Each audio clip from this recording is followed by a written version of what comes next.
ملک روم کا ایک بادشاہ ایک مرتبہ دشمنوں کے حملے سے سخت پریشان ہو گیا۔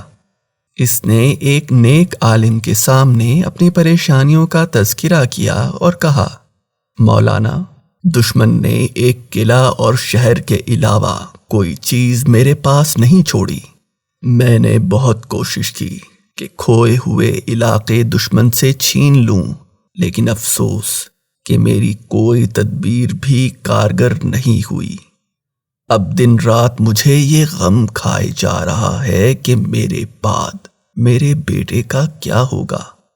دانا عالم نے سمجھاتے ہوئے کہا، آپ اپنی فکر کیجئے، جو آپ کے بعد آئے گا وہ اپنی فکر خود کرے گا۔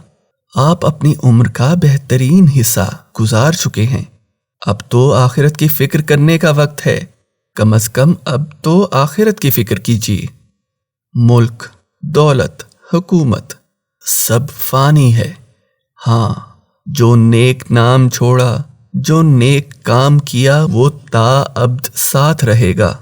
غلہ اٹھاتے وقت تجھے پتہ چل جائے گا کہ بیج نہ بونا کتنی غفلت ہوتی ہے۔